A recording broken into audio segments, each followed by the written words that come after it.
Hey everyone, जब मैं भी आपके जैसे छोटी थी यानी कि बिगनर थी, तब मुझसे भी इस तरीके से फूले फूले चारों तरफ स्टफिंग फैली हुई गोभी के परांठे नहीं बन पाते थे और आलू गोभी की सब्ज़ी इस तरीके से फ्लोरेड वाली नहीं बन पाती थी। तब मेरी नानी ने मुझे जो तरीका बताया था, आज मैं वही शेयर करूँगी। तो यहाँ पे मैंने एक गोभी का फूल लिया है जो कि 650 ग्राम का है। तो अब मैं इसका जो डंठल पार्ट है उसको अलग कर लूँगी। ये डंठल भी सब्जी में डलेगा।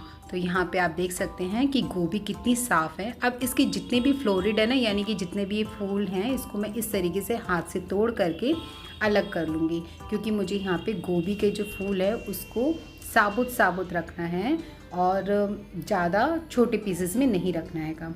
तो यहाँ पे मैंने कुछ गोभी को अलग कर रही हूँ जिसके पराठे बनाऊँगी, और बाकी सब गोभियों को मैं इस तरीके से सिर्फ 1/2 भाग में या फिर 3 भाग में काट करके रख लूँगी। यहाँ पे मुझे सभी गोभी के फूल थोड़े बड़े ही साइज़ के चाहिए। तो यहाँ पे मैंने सारी गोभी काट करके रख ली है। अब ये डंठल का पार्ट है ना, इसका ऊपर का जो कवर होता है वो हार्ड होता है, तो इसको छिलना ज़रूरी है। तो यहाँ पे इस तरीके से पहले इसे पील कर लें और फिर इसके छोटे छोटे टुकड़ों में इसको काट करके रख लें। वैसे इस डंठल की सब्ज़ी भी बहुत स्वादिष्ट बनती है। तो यहाँ पे सिंपल गोभी आलू बना रही हूँ मैं। तो यहाँ पे मैंने आलूओं को काट करके इस तरीके से पानी में रख लिया है, ताकि ये आलू जो है काले नहीं पड़ेंगे, और आप इसका साइज़ भी देख सकते हैं। अब गोभी का पराठा बनाने के लिए यहाँ पे मैंने ग्रेटर की हेल्प से गाजर और गोभी को ग्रेट कर लूँगी, जिसको कि मैंने मीडियम साइज से ग्रेट किया है। इस तरीके से पराठे जो है वो फटेंगे भी नहीं, और जो स्टफिंग होगी वो चारों तरफ इवनली स्प्रेड भी हो जाएगी। तो आप देख सकते हैं कि किस तरीके से मैंने गोभी और गाजर को गियर कस की हेल्प से ग्रेट कर लिया है। अब स्टफिंग के लिए इस तरीके की ही हमें प्रिपरेशन करनी पड़ेगी। अब गोभियों को ब्लांच करना है। तो यहाँ पे मैंने पानी को अच्छे से उबाल करके गैस बंद कर दिया, जिसमें मैंने हल्दी, नमक, मिर्च डाला हुआ था। अब सारी गोभी डाल करके इसको ढक करके मैं रख दूँगी, ताकि गोभी अच्छे से ब्लांच हो जाए। अब स्टफिंग को तैयार करना है। तो यहाँ पर मैंने पैन में तेल गर्म करके अजवाइन और हींग डाल दिया है। साथ ही यहाँ पर 2 बड़े चम्मच बेसन के डाल दिए हैं, जिससे कि जो भी हमारी गोभी के अंदर पानी होगा ना, वो सोख लेगा और जो हमारी स्टफिंग है वो काफ़ी अच्छे से बन करके प्रिपेयर होगी। तो यहाँ पे मैंने गाजर और गोभी, साथ ही इसके अंदर हरा धनिया और हरी मिर्च को मैंने बारीक काट करके डाल दिया है। तो इन सबको अब अच्छे से मीडियम फ्लेम पर पलटते हुए थोड़ी देर के लिए बेसन जो हमने डाला है ना, उसमें अच्छे से मिक्स कर लेना है। इससे बीच में जो गोभी का पानी होता है और गाजर का जो पानी होता है ना, वो भी निकल जाएगा। तो अब यहाँ पे मैंने नमक डाल दिया है आधा छोटा चम्मच, और इसको भी मिक्स करके अब मैं इसे ठंडा करने के लिए साइड में रख दूँगी। तो यहाँ पे अब गोभी आलू की सब्ज़ी में तड़का लगाने के लिए यहाँ पे मैंने 2 बड़े सर्विंग स्पून जितना तेल डाला है। अब इसमें मीठी सौंफ, जीरा, साबुत धनिया, हींग और काली सरसों डाल करके इसका तड़के के साथ में तेज पत्ता भी डाल दिया है, और एक बड़ा प्याज को बारीक काट करके इसके अंदर डाला है।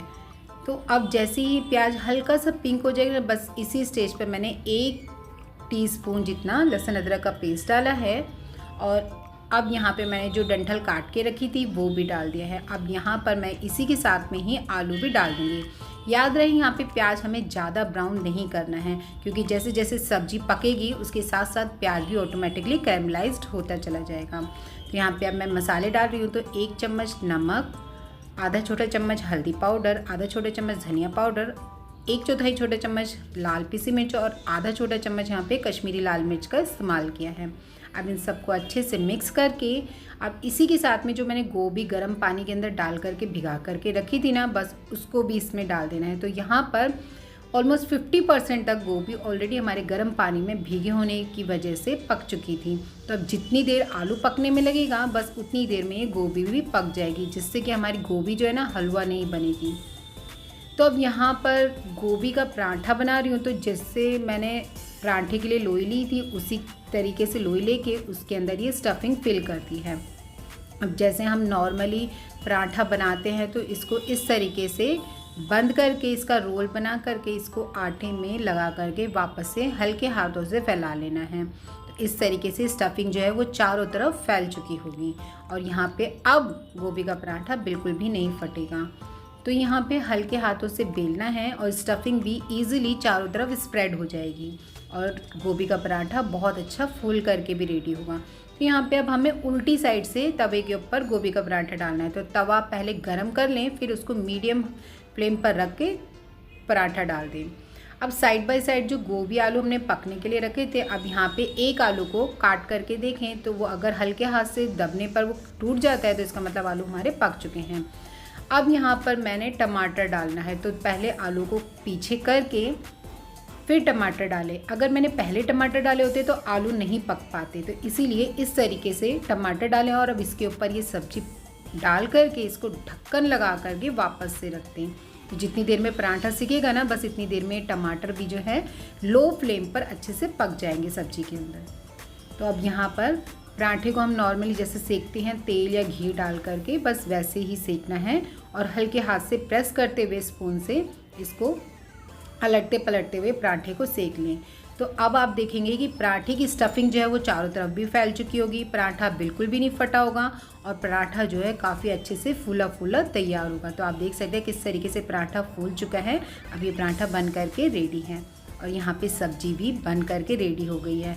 तो यहाँ पे टमाटर काफ़ी अच्छे से पक गए हैं, बस अब इसको हल्के हाथ से पलटना है, पर नीचे से ऊपर की तरफ को पलटना है। अब धनिया डालें और गर्मा गर्म सब्जी सर्विंग के लिए रेडी है। तो देखा ना, घर में खाना बनाना अगर आप पहली बार भी बना रहे हैं तो कितना आसान है। तो स्वस्थ रहें, खुश रहें, like share and subscribe my channel.